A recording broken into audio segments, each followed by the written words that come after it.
Please don't go head first. Ooh, okay. Hi everybody. Hi. We are going live from the Hive today.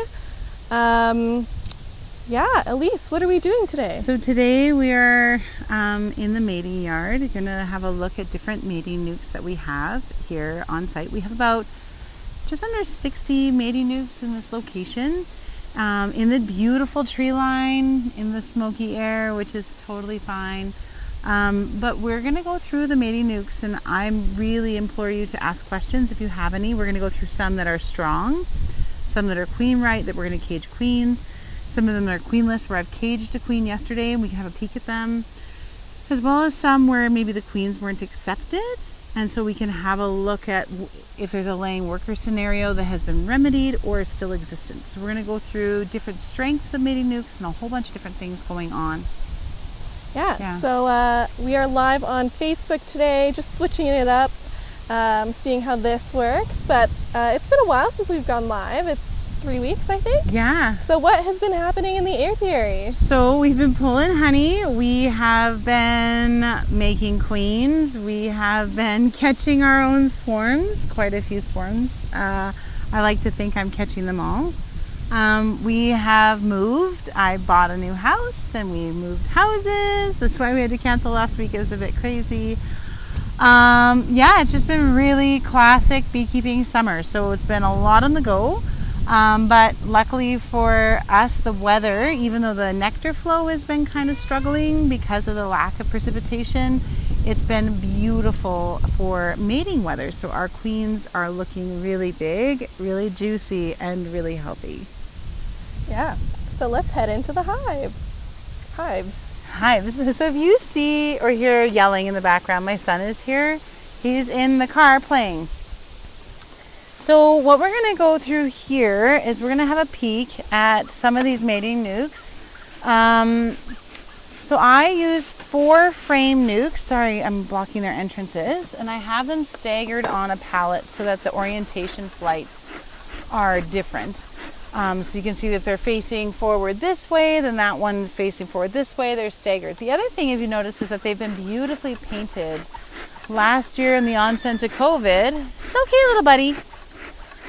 No, stay in the truck, please. In the onset of COVID, we put up, when they closed the schools, we put up this opportunity for kids and families to pick up a nuc box or a single box and paint it and decorate it. So we have some pretty good. This is Lindsay Smith and Carolyn Smith made this one. They're beekeepers in Calgary. And then we've got one by Annabelle Burgess here, full of queens. Happy little holiday sweets for the queens here. So let's have a peek and see what we got. So yesterday, if you saw on my Instagram posts and on Facebook, what I did was I pulled out full frames of honey that were inside some of these nucs and replaced it with extracted comb, because these nucs were pretty honey bound. So I pulled this out, put in an empty frame. They're cleaning it up so there's room for the queens to lay. And then we can see here. So we have couple of signs. So small brood nest, which is what we want in our mating nucs. We don't want too many bees. We've got lots of honey. Here, have a look at this. I don't know if you can see this. She's got the wax flakes on her abdomen. Can you see that?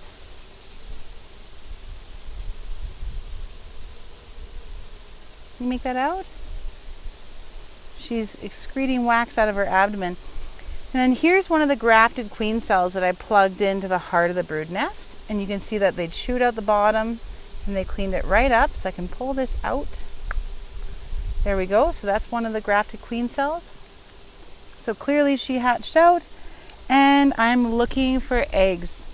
So if I have a peek around here in the underneath the bottom of the cell, can you zoom in? We've got newly fresh laid eggs. So I know that this colony had a laying queen, and there she is. So this is what a lot of my mating nucs are, about this size. I don't like them to be too much bigger because they become basically baby colonies. But here we go. These are all the queens I grafted from. We did a roa sensitive hygiene test where we freeze killed brood and gave it 24 hours to see if the colony pulled out the brood. I made a 100% pull out rate on the Hive 90. So then I grafted from Hive 90 for this round of queens in this mating yard. So right here we've got a beautiful black queen. So I don't know if I have Italians, Carniolans, I have no idea. You just can't breed from dead bees, so I breed from not only survivor stock from the winter, but also for colonies that survive with the pressures of nosema and varroa mites, because I don't treat for those ailments. So when I go to cage a queen, what I'll do is I'll just gently set the frame on its side like this. I'll pull out a queen cage. Now what I like to use is a JZBZ queen cage. So JZBZ queen cages, oh, there was a bee in that one. That's funny. I don't know why. Hold on a second.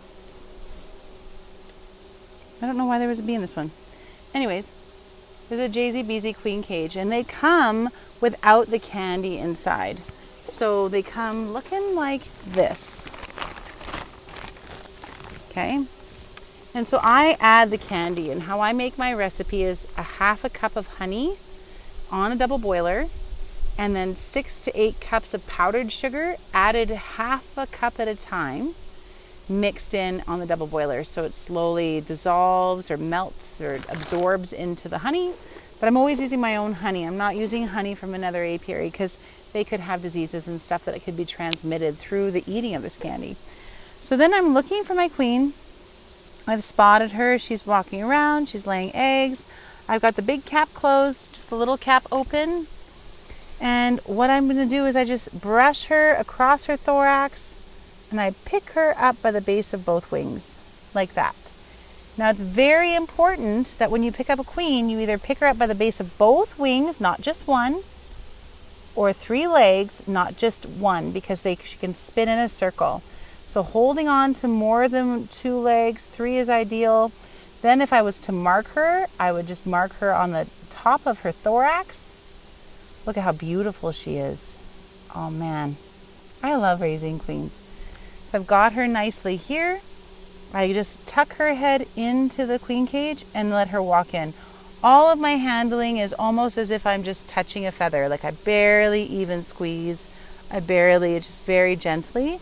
And then I like to grab 4 or 5 attendants. And I usually grab the bees with their heads down in the honey. A, I know they have a full stomach. And B, they're not moving around. They're easy to grab because their little wings are pointed up. Go on in.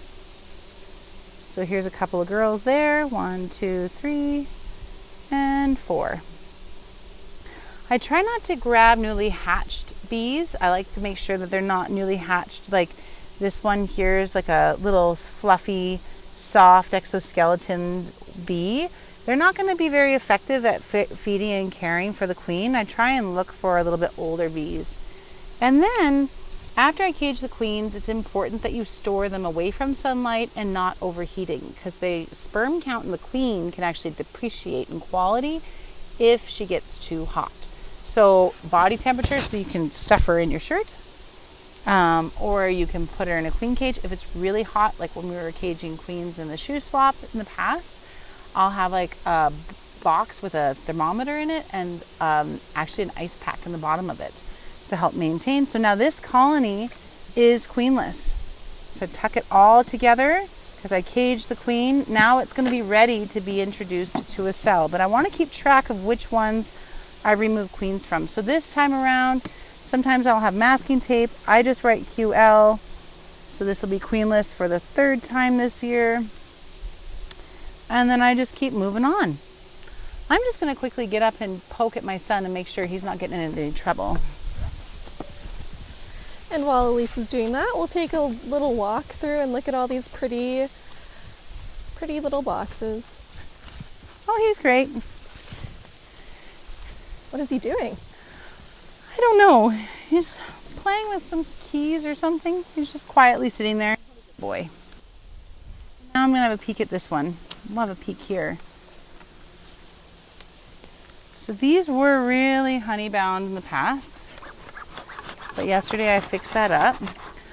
So when I built these nucs out, originally how I built them was 2 frames a frame of brood, a frame of open comb with some brood, maybe a little bit of honey in the second frame, and then 2 frames of foundation, because I want them to draw wax while they're waiting for brood to tend brood.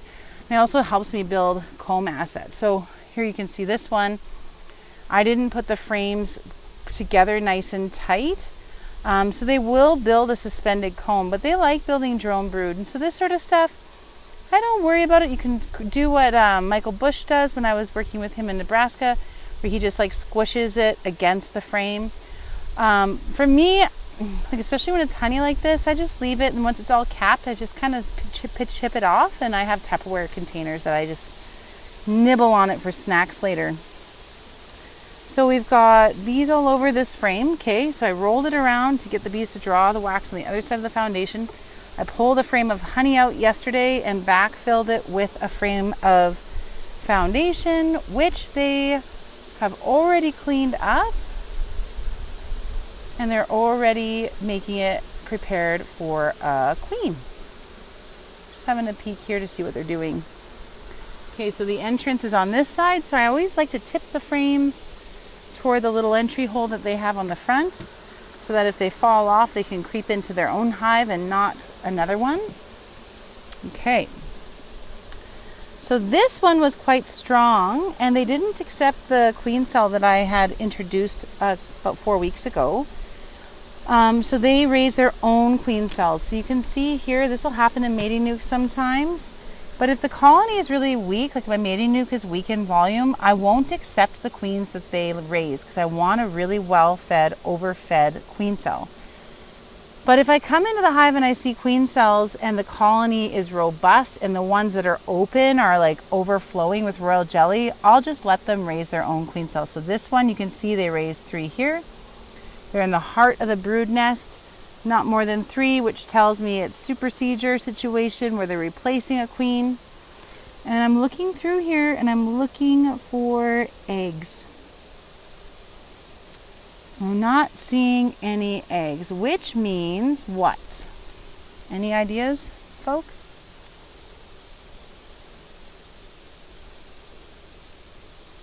What that means is that I have a virgin queen in here. And I see her.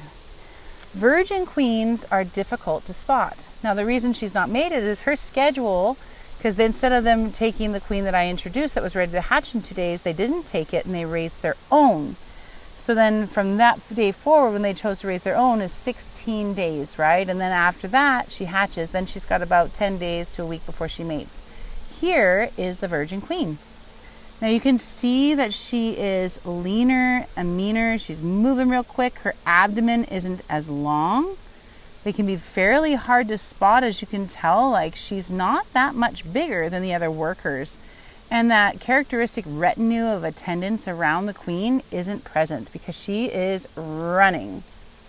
Now, the other thing about picking up virgin queens is they fly. So it's very tricky to pick up virgin queens because she could just take off at any time. You can see the length of her abdomen. She's got a few more segments. I don't know if you can make that out. Let's see if I can set that there. She's got a few more segments. And her face too, her thorax is a bit different shaped. But look at that. Her coloration is just beautiful. So I'm just going to put her on the frame and let her run. There she goes. So she's, this colony, I mean the brood that was here when she was laid or raised is about ready to hatch. So if we assess that she would have been, oh, sorry girls, that she would have been raised around the same time as the brood was laid, let's have a peek. We got purple eye pupa, purple eye pupa. So it's been about 20 days since she was laid. So she hatched out 3-4 days ago. 16 days for a queen to emerge. So here she is. So we'll give her some time. It's one way to use bee math. Mm-hmm. One way to use bee math? One way to use bee math. Oh, one way to use bee math. Yeah, for sure. So now we've got an empty frame here. So once all that brood hatches out, there'll be lots of space for that queen to lay because we have an empty frame here. But also if the bees start getting ready to, if the flow keeps on, which to be honest, I don't think it will be. Come here, you. There's a brand new young baby bee. And put her away in there. You know, I don't know how much flow we're going to get, especially if we don't get any more rain, and they've been cutting all the hay fields. So I'm not sure what these hives will look like in a couple weeks, but I did want to make sure that no matter what, that there is room for the queens to lay eggs when they're ready. So let's have a look at one that I pulled queen out of yesterday. So let's have a peek here. Pretty sure this one's not marked, but I would be surprised if yeah, that's right. So there are some mating nucs that are really small because of drift. Sometimes the first queen is a miss, so she doesn't mate, she doesn't survive the mating flight, and so the colony dwindles because there's no brood for that first round of queens to be producing. So then I introduce a second queen, a virgin cell, and then this is what this colony looks like. So by the time I go to introduce that cell, sometimes, because the scheduling this year was funny because of my life, what ends up happening sometimes is the colony has already kind of started shifting gears into a laying worker situation. So introducing a queen cell like this, where she chews her way out, you're not sure if the colony is going to accept that queen cell or not. This one did. There's eggs in the bottom of the cell, but I have a couple where they didn't. And so they just had virgins in there laying eggs. And so those ones I just shake out at the end of the bee yard in the fenced area and then just allow them to drift into whatever colony they want to drift into, because none of these are actually huge, right? I want to keep my mating nucs small. So this colony, instead of caging the queen, because the cluster size is so small, I actually left the queen intact. So you can see her here. And she's kind of little. I don't really judge queen quality by size. I usually look for vigor and at her wings. If she's able to run and kick and move and her wings aren't chewed or tattered, it means the bees are, A, she's agile, but B, that the bees around her like her. So you can see her cruising around. So I'm going to let that brood hatch out, or at least cap and then hatch out before I decide what I'm doing. So all these mating nucs are going to get combined basically the second week of August. And then they will go in as prepping for winterization and winter feeding to be my smaller single deep colonies for winter. So this one's mated, but it's a small mating nuc. So I'm going to give them time to become a little more robust and to build up. And plus I always find sometimes later in the season I'm short queens in my own apiary, whether it's swarms or whether it's like I make a mistake when harvesting honey and I pinch queens. That can happen. So these two on this palette, that's what I wanted to show you, are very small. And I usually like to maintain larger mating nucs than this size. So here you can see I put in this frame. They haven't really done anything with it. I put this in yesterday. But it's only really one frame of bees. Now I've seen mating nucs that they consistently maintain them at this size. This is the size that they like to have them at. So this queen is not mated. This is a virgin. She hasn't done her nuptial flight yet. You can see this cup here, the grafted cell that I have. But then you can also see the virgin queen right here. See how little she is? So we had in this situation, just looking at this brood nest, can you guess what was going on in this brood nest, especially after what I had just explained in the other hive? What do you think happened? So a telltale sign here is drone brood in worker diametered cells. So this mating nuc is small in size because the first round queens failed. And actually had a lot of failure the first round back in July because I had a queen emerge from a cell and kill and sting some of the other cells. And I didn't notice until I had already plugged all the cells in that one of them was chewed out. And I didn't know what had been stung and what hadn't, when it had happened while I wasn't busy doing this stuff. So I kind of Hail Married it and came back, and it turns out it happened halfway through the yard. So when I was dropping cells, the last whole bar of frames were toast. So this pallet and that pallet, their cells were killed. So these colonies had open brood and ready for queen, but the queen didn't survive. So they were broodless for 3-4 weeks. And then that's when the workers started laying eggs. So this is why we have drone brood inside worker diameter cells. But I fixed it by adding in that queen cell, that virgin queen cell. So luckily it wasn't too far gone. They hadn't had laying workers for too long. The queen hatched out as a virgin, and here she is, but she's been accepted. You can see they haven't balled up and killed her. They're just waiting patiently for her to do her nuptial flight. So this is a telltale sign of either a failed queen or a laying worker, is drone brood inside worker diameter cells.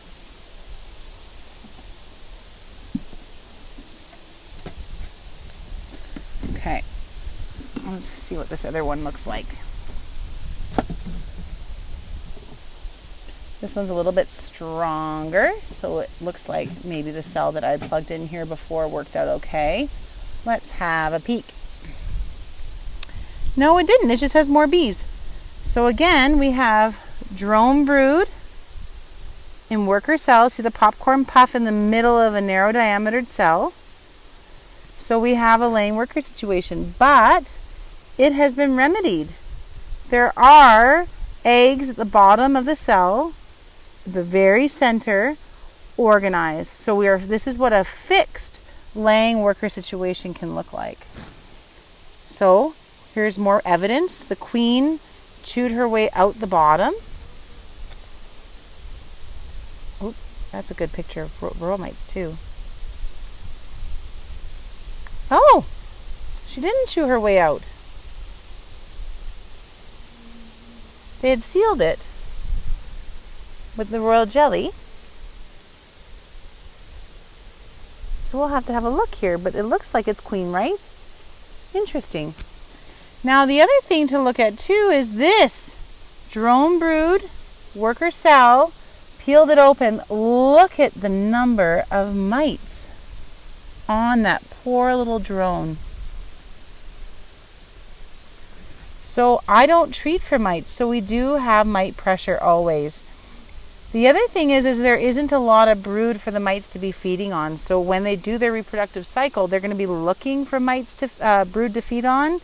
And so when there is the right age brood, they're going to flee straight toward that cell. So we don't have a lot of places for the mites to reproduce. So they're in here looking. So let's have a peek and see, because this colony not only looks queen right with eggs at the bottom of the cell, but it also is behaving very queen right. They're calm on the frame. They're not running around. So now we just got a queen spot. I didn't steal the queen yesterday, did I? That would be a good question to ask myself, because I might have caged the queen yesterday. I didn't look at the top of the... But I don't see... Usually if I would have caged the queen yesterday, there'd already be queen cups in preparation for replacing that queen. Are there any questions of anyone out there? I have a question, Eliese. Yeah. With a strong mating nuc, how many queens could you get out of one, like in a bee season? Well, it's kind of finicky, because once flow stops, I mean, you can keep supplementing, feeding, or caring for your queens, but the nuptial flight timing can be kind of precarious. Here in Alberta, we have long daylight hours and pretty temperate weather, so which is nice. I mean, the queens like to mate in over 24 degrees Celsius. So we reach that by about mid-June. And so basically what we'll end up finding is that we can get 3, sometimes 4 rounds of queens. So in about like 60 mating nucs like this, you could technically get 240 mating nucs in a season, assuming you don't have a queen come out and kill a whole bunch of cells that you dropped in and then have a failed queen mating out of some of the nucs. But really, for me, if I can get an 80% mated rate out of my yards, out of my apiary, I'm really happy. So, aiming for about, 40 or 50 mated queens per round puts me about 200 queens a year at $50 a piece. And mind you, I only maintain like 40 to 50 colonies a year. So I'm pulling these nucs out early in the season, which helps break the split up or spread out the varroa mite load, because I'm making all these mating nucs with open brood in them. So I'm breaking everything up. The parent hives, they're broken up. Like some of the colonies that I have had 3 mating nucs pulled from them. And then I'm also pulling full-size splits too throughout the year. So I'm breaking things down pretty aggressively. So whatever varroa mite load that survived the winter with the colonies, it's being divided up over and over and over again. The other way that queen rearing breaks the cycle of varroa mite is that we don't have a big brood nest. So you saw on that one larva, that drone, that there was like 4 or 5 varroa mites on it trying to reproduce. The reason they're so desperate is there's not a lot of brood to reproduce on. So the reproductive cycle of varroa mites is dependent on the reproductive cycle of capped brood cells in a colony. So there's not a lot of brood because we're maintaining a small cluster size because they're just for mating nucs.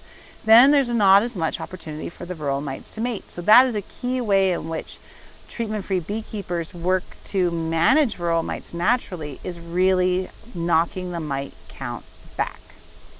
Let's have a look at a stronger mating nuc. I made a 5-frame mating nuc over here. It might be a little bit pushy. It was being attacked by red ants yesterday. So I moved it on top of these other mating nucs because it was like hot with ants. I got stung by the ants quite a bit yesterday. But I pulled them apart and moved them up, and it looks like, so these girls have moved their nest location. So if we look, drawn out beautiful foundation. So I rolled it in to encourage them to draw a foundation out on this side. So we've got a 5-frame mating nuc holding 4 frames. Listen to them roar. So I feel like I might have caged the queen out of this one.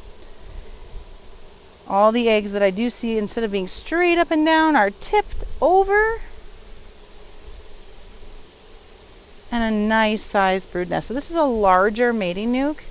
You can see just from the size of the cluster. And they get big like this because the last round of queen was accepted, right? She wasn't stung out. So when the second round of queens happened, she mated, went on nuptial flight, produced brood. So we have a nicer sized brood nest as we progress. Like I said, some of these I've pulled 2 full frames of honey out of them. So here we go. So in this hive too, we've got a couple of eggs per cell. So clearly the queen that was in here is gangbusters. But this hive is queenless. I caged the queen yesterday. And so I can tell too by the age, 1, all the eggs have turned into larvae or the eggs are tipped on their side because they're only straight up and down for 24 hours. The other way I can tell this hive is queenless is listen to it roar. Can you make that out?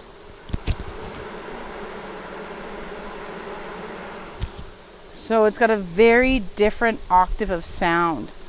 So I'm going to keep this all nice and tight. And they'll figure out, they'll start raising queen cells until I introduce my grafts and then drop in cells ready to hatch in 48 hours. So that'll be happening tomorrow. So we dropped cells in a previous live from the hive video.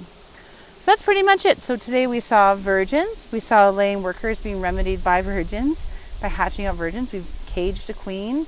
And we saw a colony that is what it looks like the day after pulling queen cells out of it. If you have any questions, post them here, and thank you so much for joining us. Yeah, and just as a quick update for what to expect in August, we've got a new mini course coming up at the beginning on August 1st. But until then, you can still take our Super Ink for Wax production mini course. It's on our website. And then next month we have Melanie Kirby joining us on August 21st. Don't miss that. Keeping bees in high elevation in New Mexico. She's amazing bee researcher, human being. You'll love it. Yeah, so lots coming up. So stay tuned. Keep following us on our social media and our newsletters. And we'll see you in 2 weeks for our next Live from the Hive. See you later, guys. Thanks, everyone. Bye.